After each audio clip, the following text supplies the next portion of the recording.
little stingier tonight. Stingy. Not giving everybody contracts. Which one was I stingy on? No, not too. I was actually probably the most surprised with Almeida. You know, that to me seemed like one of the greatest fights we've ever seen on the series. I agree. And I thought Daniel's nose was broken in the first round. The shots he took, I just talked to him now. He's on crutches, but other than that, you know, from leg kicks, he's good, man. What a tough kid. And like he said, when you talk about real Mexican fighters, man, that kid's definitely one of them. So, I mean, that kid has some serious star potential. He's 12-0, undefeated, 22 years old. Yeah, see a lot of promise in that kid. Yeah. Did you consider Almeida at all? I mean, I know you haven't made it a habit. Yeah. So what I did is I don't know if this is the first time I've ever done this. If it is, it's probably only the second. I literally went back and told Almeida, win one more fight outside the UFC, and we'll bring him in for a fight. I love the way that kid fights, and stud. Very nice. I want to ask you about Kyle as well. You know, he had a tough fight, right? He fought Aaron Jeffrey, who was clinching him a lot, keeping him up against the fence.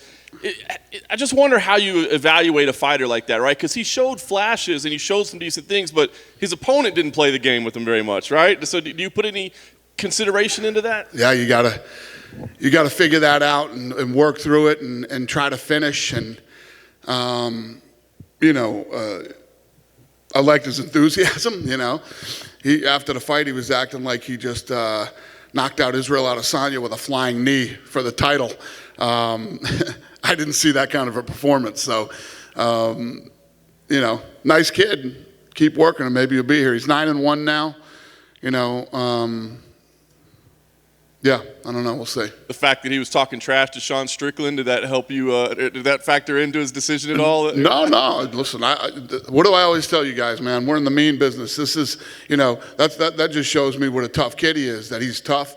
He's not afraid to walk in the doors here as a contender and get into it with some of the big guys. And arguably, Strickland is probably the meanest, nastiest dude here. You know what I mean? When it comes to, you know what I mean. Yeah. He's a pretty mean dude. So if you ain't afraid to fuck with him, you're not afraid of much. I did want to ask you, had a unique situation, right, where we lost a fight today due to an illness. So I just kind of want to ask how you handle both those guys, right? Because one guy misses weight pretty bad, but we find out he was ill, he witdraws.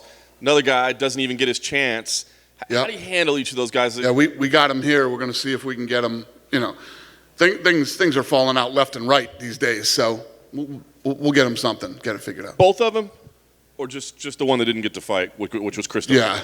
Yeah. Okay, fair enough. Hey, I did want to ask you, we didn't get to see you on Saturday night, obviously. I did want to ask you real quickly about Nick Diaz, what you thought of his performance. There's still, people are all trying to figure out what we saw, maybe better than he could have been, but maybe not the same as he was. What do you think? I thought Nick Diaz looked incredible, considering he hasn't fought in 5 years. I was expecting, I don't know what I was expecting. You never know what to get with the brothers, but let me tell you what, with a 5-year layoff, I thought he looked unbelievable. That first round, and I don't know if you guys saw Robbie after the fight, but Robbie had friggin' knots and lumps and, all over him. Those two went to war. The fight itself exceeded my expectations because Nick hadn't fought in 5 years. I thought Robbie was just going to go out there and buzzsaw through him, and that was not the case. I know you said, as you said with the brothers, you don't know what you're dealing with, but do you think we'll see Nick fight again? Do you want to have him? I know it was kind of a weird week with him no showing media and changing the weight class and all that. Do you want to see him fight again, and are you willing to fight? Those are the kind of things I expect from Diaz brothers. But I don't know. I honestly don't know the answer to that question, but he looked damn good. That kid's got a massive heart. He's obviously a super talented fighter, and I was impressed. The last thing I did have to ask you as well about Jon Jones. Obviously, the details have come out about that and the arrest. I'm sure you probably have more information than we do. So I'm just kind of curious, your thoughts about this latest incident with Jon Jones, and is there any need for UFC involvement? I think a lot of people are saying, yes, they're independent contractors, whatever, but maybe, saying yes, what? Yes, of course, they're not your employees, they're independent contractors, but the UFC may need to do something here with Jon Jones. Yeah, well, we'll do what we always do. We're very consistent in that we watch and see how this thing plays out legally and what happens, and then we'll make a decision from there. Do you have any personal feelings on this latest incident? I mean, this is what Jon does when he comes to Vegas, man. Jon comes to Vegas, and this is a rough place for him, man. There's never, he was here less than 12 hours, I think, and he was in jail. So, and every time we bring him here too, we try to keep him here for as short a time as possible. Get him in and get him out. This time he was with his family, so we figured wrong. Would he face any discipline? I mean, is there anything you can do? Would you ever consider like releasing a guy because he's, such a, I guess, PR headache, so to speak? I got 650 guys that are, there's shit that goes on here every day. It's the fight business, man. Every day we got stuff going on, stuff that you don't know about, that we deal with on a daily basis. You guys just hear about the shit that ends up in the media. So it's what we do. We'll see how this thing plays out legally with him, and we'll go from there. Just off the back of that, Jon actually put out a thing earlier today saying he won't be drinking anymore. He has too much trauma. His brain can't handle it. Is that something you would recommend for Jon, leaving alcohol out of his life completely? 10 years ago. Going back, you're late. Is that something, you said something to us, you said about stuff we don't even know about, and that Vegas is a bad place for Jon to come to. Has there been other incidents that we haven't heard about with Jon in Vegas? Oh, I'm sure, yeah. There's been plenty of incidents with plenty of people that we have under contract that, we deal with daily. Not just bad stuff either, but personal problems and all kinds of stuff. Going back to Saturday night, what did you think of the main event between Alex Volkanovski and Brian Ortega? One of the best featherweight fights we've ever seen. Oh my God, yeah, it was incredible. What was crazy too is Ortega is so tough. At the end of the fourth round, I thought that his corner should have stopped the fight and not let him come out for the fifth. He won the fifth round, Holy shit. It was it was an incredible fight. That third round where he locked on the guillotine in under a second, and how Alex... And how does Volkanovski get out of that? How does Volkanovski get out of that guillotine? Ortega has you in a guillotine, and you get out of it. I mean, the whole fight was just badass. It was a great fight. Do you think with Alex, I feel like a load of people have sort of underrated him because Max is such a fan favorite. Do you think this is the perfect fight for him? Show how tough he is, show great performance that now fans will appreciate. He's the real champion. He's a great fighter. Yeah, so I think, I don't know who, but one of you guys, leading up to that fight, somebody's like, what's this guy got to do to earn the respect? That's what he's got to do. He did it. He did it on Saturday night. I heard that at the game on Sunday he was there and they showed him on screen, and I guess the place went crazy. He got a big pop. I went to NASCAR on Sunday and everybody was screaming at me, going crazy about the fight. So it was just one of those fights that had people buzzing for a couple days. Even had your old friend Oscar jumping in saying how much he loved the fight. Yeah. Did he say he loved the fight? I think he said, what a great fight, but you got underpaid for it. Yeah. He gave Alex some credit, maybe not you, though. We doing this now? Is that what we're going to do? We're going to get into this? No. So here we go. Go ahead and hand out the thing to them. So normally, you guys know how this works.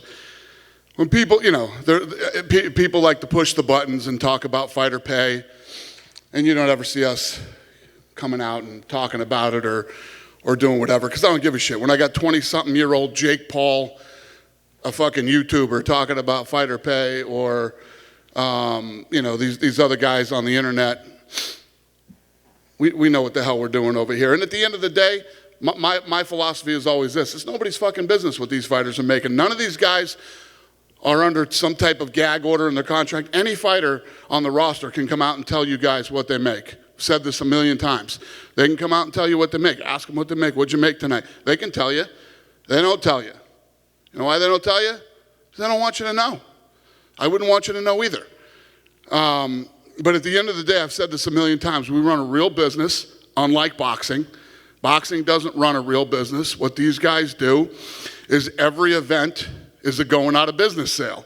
You know, they're trying to get as much money as they can in the door. The two guys at the top of the card make all the money. And how many fights a year are they doing?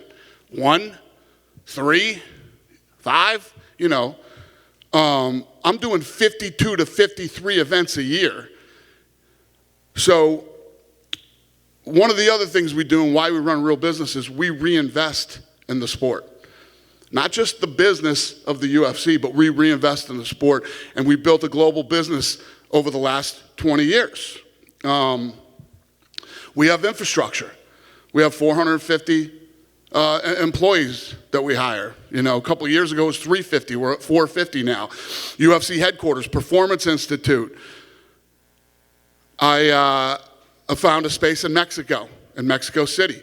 Now we have a space that we're looking at and doing a deal for. We're going to build a PI there. We're doing Puerto Rico, Africa, and obviously we have one in China. I have offices in Brazil, London, Shanghai, and Singapore. We do all of our own production, which most sports do not. We built the Apex, which has enabled us to put on fights through the pandemic, keep everybody working. We pay for USADA drug testing, which is a massive number every year, to keep the sport safe and fair. And when you think about it, guys like Arum and De La Hoya and people like this never had the vision to do anything like this, and it's never been done. And everybody thinks they know what they're talking about, and everybody has an opinion, and I say it all the time. You know what you guys know about this sport? About this, I shouldn't say the sport. You know what you guys know about this business? What I fucking tell you. That's what you know. That's all you know. What we've done here has never been done in the history of combat sports. And we continue to grow this thing and build the sport bigger for everybody. There's no barrier to entry. Anybody can get into this, okay? Anybody can start an MMA promotion and get going. Jump in and figure it out like I did. Figure it out, right? Now let's get into De La Hoya. And the only reason that I'm telling you this is because he is a lying, two-faced, hypocritical sack of shit. And I hate him so much that I love to prove that he's a lying, hypocritical, two-faced piece of shit. All right, so let's start. I guess we'll start with his, when he started an MMA event. Okay, he did his first MMA event. And just for the record, you guys could figure this out too and do this. This isn't some deep investigational journalism here that you couldn't have done. You guys can all look this up yourself. And so all the former UFC fighters who were on his card made more in their last bout than they did for his event. Most of them made more in multiple or all of their UFC bouts, right? So 17 of the 22 fighters got less than the starting compensation in the UFC. The guys who fought on his MMA card. Now, where I'm going with this is this asshole, every time he opens his mouth, acts like, number one, oh, you're not paying your fighters. You know, why are the fighters not being paid? And he acts like when he put on an event, like he pays more than we do or something. Yeah, you pay fucking Canelo a shitload of money, whom you couldn't even hold on to. You couldn't even keep. He fucking left you too, right? How about this? I have 650 fighters under contract. He had fucking one that mattered. He couldn't keep them. Does he still have Ryan Garcia? Yeah? All right, good for him. That'll be another 2 weeks before he fucking loses that kid, okay? 12 of the 22 fighters got less than got compensated less than what we pay kids on the Contender Series, okay, on that MMA event. So the last time, remember the big narrative for that one was Chuck and Tito are going to make more than they ever made? Yeah. The last time Chuck Liddell made less than $250,000 in the UFC was in August of 2004 at UFC 49, okay? The last time Tito Ortiz made less than $250,000 in the UFC was February of 2005 for UFC 251. What do those have in common? They were both, that, and just for the record, that was when we were still $40 million in the hole. We weren't making money. We were 40 million upside down. That was the last time. After those dates came The Ultimate Fighter, and everything started to change and grow, right? So think about this. Chuck Liddell, his last fight in the UFC, right? Chuck lost 5 of his last 6, right? And he still made, on his last fight in the UFC, 10 times more than what Oscar paid him. Okay? Tito Ortiz won 1 of his last 9 fights. Tito Ortiz's last 9 fights, he won 1. He made 12 times in the UFC for his last fight what Oscar paid him. So it's not like I'm giving you numbers, oh, Tito was the champion and this is what he made and he got a piece of pay-per-view. Chuck was the champion, he got a piece of pay-per-view. This was the last fight on their contracts after Tito won 1 of his last 9 and Chuck was 5 of his last 6 had lost, okay? So there's another fucking lie from Oscar De La Hoya. Let's get into Volkanovski. He's very concerned about Alexander Volkanovski for some fucking reason. Like he needs Oscar De La Hoya's help, right? Think about this. Oh, wait, let me get into this first. So what you've been handed, I could have brought 30 of these, okay? I brought 1 because it's June 9th, 2021, okay? This was a fight that just happened in June. It's a Golden Boy Promotions fight that this dickhead put on, okay? There were 9 fights, 18 fighters. The total purses paid for every fight was $36,500. Total. The average purse per fighter is $2,000 on a Golden Boy De La Hoya card. Let me start again. He's concerned about Alexander Volkanovski, okay? Before we pay $1 in fucking purse money, right? Volkanovski got paid more to wear his UFC Venom kit than Oscar De La Hoya paid the entire fucking fight card. Do you understand what I'm saying? To walk out with the Venom fight kit on, he was paid more than Oscar paid the entire fucking fight card. I could go on, but I think we all get the fucking point. He's a liar, and what his interest in talking about the UFC is, and this is the thing. Every time somebody comes out and says, oh, you don't pay your fighters, you don't pay your fighters. I could come out and do this every fuck. I'm not. I don't give a shit. You don't like the way we pay our fighters? Too fucking bad. Go start another MMA organization and you go fucking figure out how to do it. And you can pay them $10 million a fight, $30 million a fight, whatever you want to do. We run a business. We've been very good at it. Not only do we run the business, we continue to grow the sport and take everybody along with us, you know. Tonight, like Laura Sanko said, this whole Contender Series was all foreign guys that are coming in here to fight. Everybody makes money. Everybody makes a living. You know, there are some hard stories, some sad stories. Some guy came in at this. You're either fucking good enough to be here or you're not. This is the big leagues. It's like the NFL. You can either last here or you can't last here. But people get paid. People get paid a lot of money. Any questions about this sack of shit and his lying? Just last one. Do you ever think about maybe suing him for defamation? You know, listen, I'm not suing anybody. I always say this, you know. We all talk shit about each other, you know. They don't like me, I don't like them, we all don't like each other. It is what it is. This is a very mean business. We say mean things about each other. You got people out there to fucking lie. If I lied, guys, if I lied the way that this fucking scumbag lies and these other guys, if I did this shit, and there's so much more on De La Hoya, he owes people money that fought for him that he hasn't paid. The list goes on and on. If I ever did any, imagine if I still owed a fighter money from fucking a year ago. you would crucify me on a daily basis.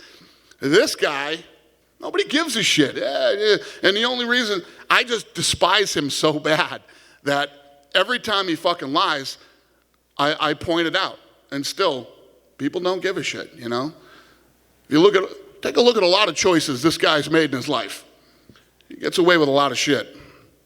I think just losing Canelo is probably an indictment on his ability as a promoter. What's that? Losing Canelo is probably an indictment on his ability as a promoter. I said it to him yesterday, and I'll say it to him again. He accomplished a lot of great things in boxing. Outside of the ring, the guy is an absolute fucking loser. He's a liar and many other things. And I can't tell you, maybe you can tell, how much I despise this human being, but that's the only reason that I'm even fucking doing this. This is it. It's the last time.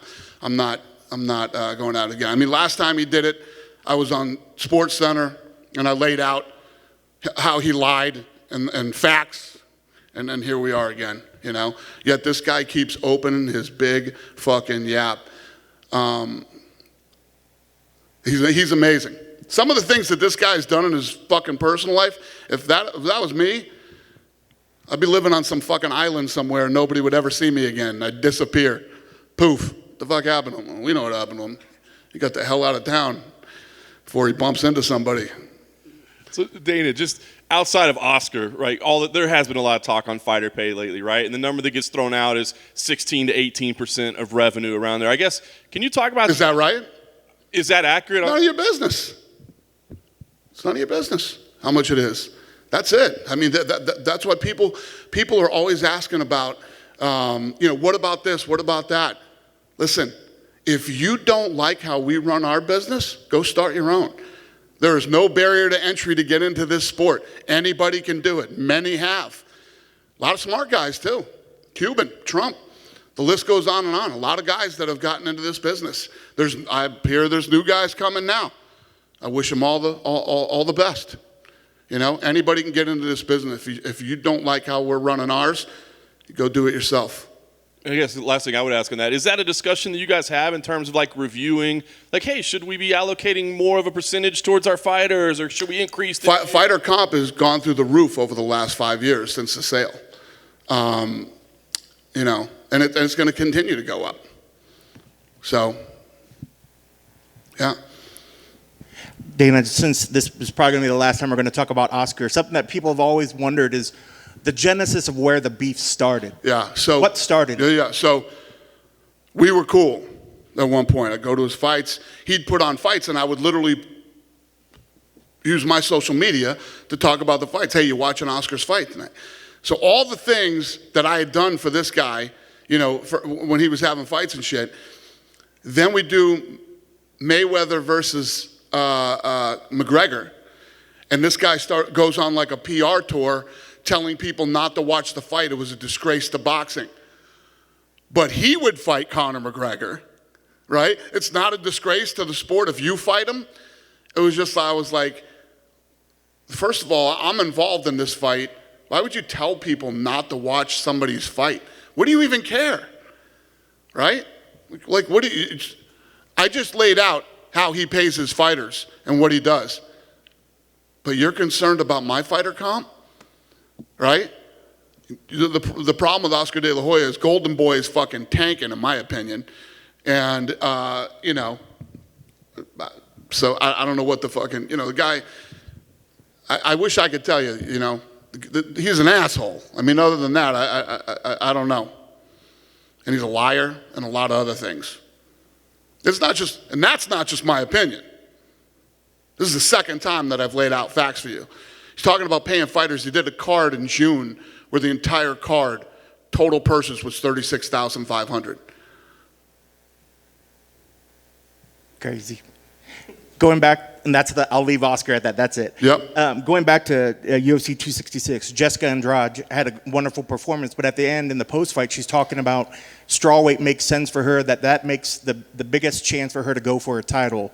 Is that what you guys see as well? Do you guys see the best decision for her is to make the move back down to strawweight, and does she have a better shot at the champ going back down to that division?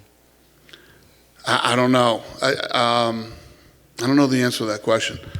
We'll we'd have to see she does, who does she fight, how does it go. There's just so many other things that are involved in making that decision. And then looking at the champ, a lot of people say they think this is the time that trilogy with Nunes should happen. Valentina's just storming through everybody that's been thrown up, and Lauren Murphy was the last one that I think a lot of people said, well, she deserves that shot. But after Lauren, who's left? I mean, is this the time to really try to push to see if we can get that Nunes 3 fight? She did deserve that shot. She's a super tough girl, and Valentina went in there and absolutely picked her apart, took her time, seized the moment when it happened, and finished that fight impressively. She's awesome. Usually you wouldn't do a fight when one of the fighters has already won 2 of them, but I think enough people want to see that, and if the girls want to do it, I'll do it. Is that what it boils down to? She's got to get through Pena first, though. Okay. And then looking at Brian Ortega, it was a hell of a performance and a lot of heart. You know, there were still moments, even at the very end, after he was getting punished through the whole fight, where he had glimpses of where he was going to possibly get Alexander. What do you guys do with him at this point? Is it just give him some time to take off, keep him in that division, or is he another one that possibly you guys might try to nudge into another division possibly as well? He's fought the top guys in that division. Unfortunately, he's just hasn't won in those top challenges. Yeah, I don't know. Listen, I think after a fight like that, he needs some time off. I think Ortega's going to be off for a while, healing up and resting before even getting back into camp and starting to take punches again or train or anything like that. So I don't know. Let's see what happens after he. And the big question is going to be, you know, the kid has a ton of heart, super talented. I've seen guys not look the same after a fight like Saturday night's. Last one for me, just going back to tonight, we had a heavyweight. I think a lot of times we think that heavyweight is what is needed.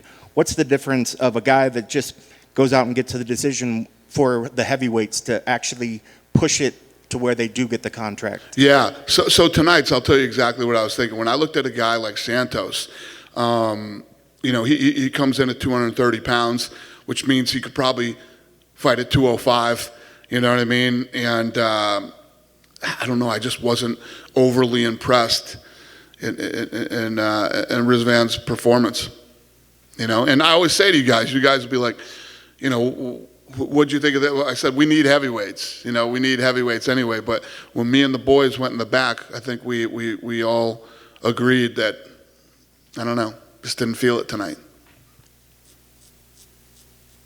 Yep. Daniel, over here, watching a guy like Daniel, who's so complete on his ground game and also has an awesome striking, and he fights like a Mexican. How Arjun seems to start building the PI now, because this is the new generation of Mexican fighters that have a complete game, not just good strikers that they used to be. What's the question? How urgent is now to have the PI started? That's urgent anyway. I mean, it's something that I wanted to do a long time ago, but we're finally just getting it done. So the day we do the ribbon cutting at the PI in Mexico, watch 3 or 4 years later and see what happens. I mean, there's going to be, it's just going to be such a game changer in that country. And like I say, maybe not everybody comes out of that PI a professional fighter, but they'll leave and start training jiu-jitsu or an MMA coach or whatever. You know, we'll be pumping out tons of these type of kids over the next, 5-6 years. And the actual champion of his division in Lux Fight League, Draco Cosillo, was there. He was the PI. He's been asking for an opportunity. You think there's a chance of some Mexicans to get booked on this year's Contender Series, or maybe short notice or something? Because obviously that's the kind of level that Daniel has, that something like what Draco can bring. What's the question again?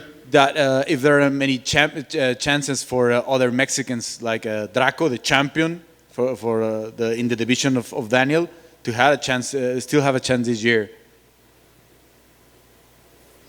What's the question, Lene? I mean, There's a champion in the division, the same organization that Daniel fights for.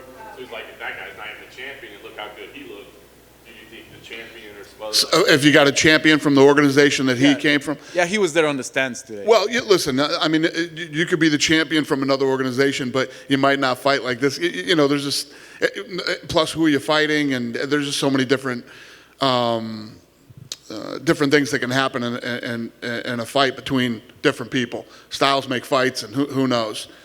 But yes, I mean, I think that we're going to end up with a ton of talent coming out of Mexico. I've thought that since the day we bought this company. It was just a matter of, growing this business, getting it, and talking about money again.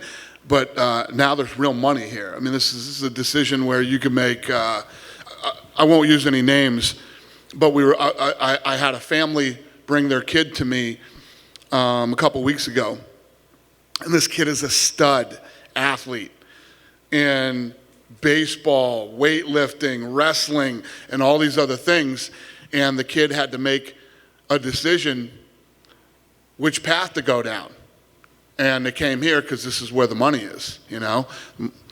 It's now becoming one of those sports where you realize you can make millions and millions of dollars and change your life. So I think you're going to see a lot of kids that might have played something else coming here.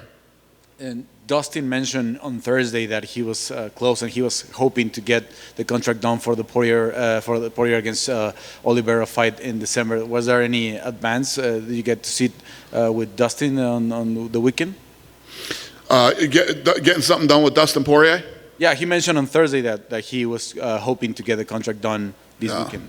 Did we announce it? No. And just finally, Rodriguez against Hoya, it's official. It's a kind of fight that, a lot of people are going to try to get here. Max is really popular. A lot of people want to come from Mexico to see Jair. Is the kind of fight that can get more crowd here, or is it just depend on the commission if you can get at least more rows on the bleachers there?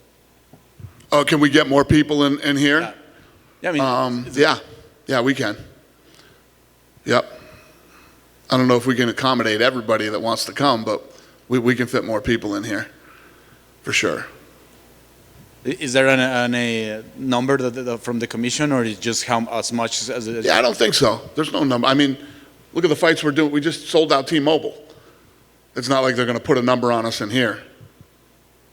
So this is like around 1,000, right? Or yeah, 1,500. Okay, good news. Thank you. Yep.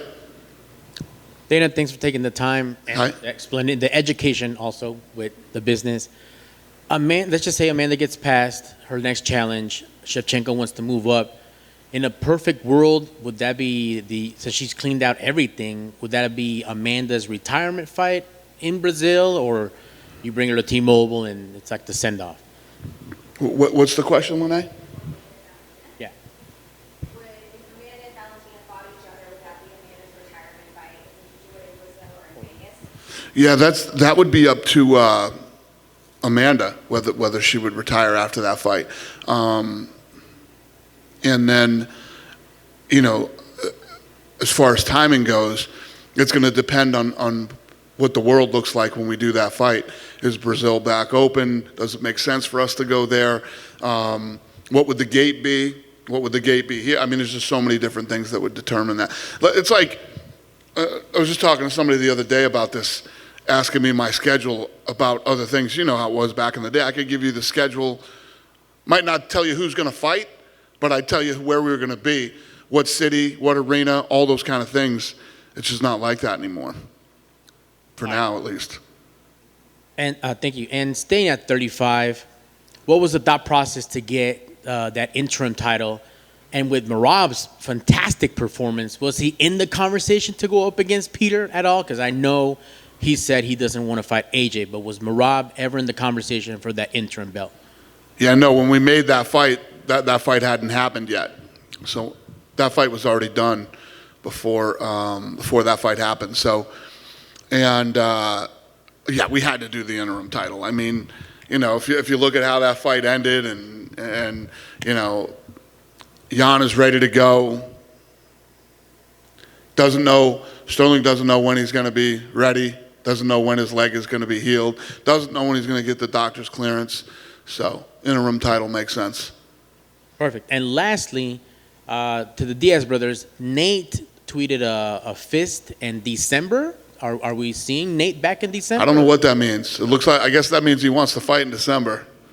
We'll see. Okay. Yeah, we don't have anything planned. All right. Thank you, sir. Yep. Good? Thank you, guys. Good night.